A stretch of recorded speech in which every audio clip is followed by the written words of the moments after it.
নমস্কাৰ আজিৰ এই ভিডিঅ'টোত আজি আমি আলোচনা কৰিম আগন্তুক 2021 বৰ্ষৰ HSLC অৰ্থাৎ মেট্ৰিক পৰীক্ষাৰ বাবে অতি গুৰুত্বপূৰ্ণ কিছুমান কোৱেশ্চন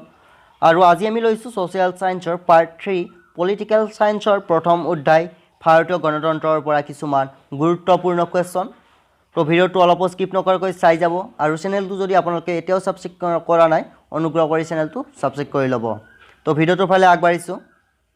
1 নম্বৰ প্ৰশ্নসমূহৰ পৰা আমি প্ৰথম কোৱেশ্চনটো লৈছো সংবিধান সভাৰ প্ৰথম সভাপতি কোন আছিল কোৱেশ্চন নম্বৰ 2 সমাজবাদী আৰু ধৰ্মনিৰপেক্ষ শব্দ দুটা সংবিধানৰ কিমান সংশোধনী মতে প্ৰস্তাৱনাত সন্নিৱিষ্ট হৈছিল কোৱেশ্চন নম্বৰ 3 ডেমক্ৰেসি শব্দৰ অৰ্থ লিখা কোৱেশ্চন নম্বৰ 4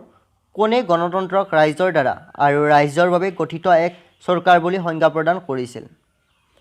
কোৱেশ্চন নম্বৰ 5 ভাৰতীয় সংবিধানখন কেতিয়া বলবৎ কৰা হৈছিল কোৱেশ্চন নম্বৰ 6 ইংৰাজী ফেডাৰেশন শব্দটো কোনটো লেটিন শব্দৰ পৰা আহিছে কোৱেশ্চন নম্বৰ 7 কেবিনেট মিছন ভাৰতলৈ কেতিয়া আহিছিল এতিয়া আহিছো 2 নম্বৰ প্ৰশ্ন কোৱেশ্চন নম্বৰ 1 ত আছে ব্ৰিটিছ চৰকাৰে কেবিনেট মিছনক কিয় ভাৰতলৈ পঠাইছিল নেক্সট কোৱেশ্চন 2 সাৰ্বভৌম মানে কি বুজা নম্বৰ 3 অৰ্ধ যুক্তৰাষ্ট্ৰ কাক বলে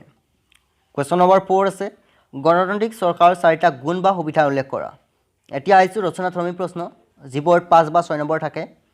ইয়াৰ প্ৰথম কোৱেশ্চনটো আছে নেহেৰুৰ উদ্দেশ্য সম্পৰ্কিত প্ৰস্তাৱকেইটা আলোচনা কৰা কোৱেশ্চন নম্বৰ 2 ভাৰতবৰ্ষৰ যুক্তৰাষ্ট্ৰীয় ব্যৱস্থাৰ বৈশিষ্ট্যসমূহ আলোচনা কৰা কোৱেশ্চন নম্বৰ 3 আছে ভাৰতবৰ্ষৰ সংসদীয় পদ্ধতিৰ চৰকাৰৰ বৈশিষ্ট্যসমূহ আলোচনা কৰা তো এইকেইটাই আছিল ভাৰতীয় গণতন্ত্ৰৰ গুৰুত্বপূৰ্ণ কোৱেশ্চন যদি ভিডিঅ'টো চাই ভাল পালে আপোনালোকে নিশ্চয় লাইক কৰিব আৰু কমেন্টত আপোনালোকৰ মতামত জনাব আৰু চেনেলটো যদি এতিয়াও সাবস্ক্ৰাইব কৰা নাই চেনেলটো সাবস্ক্ৰাইব কৰি ল'ব ধন্যবাদ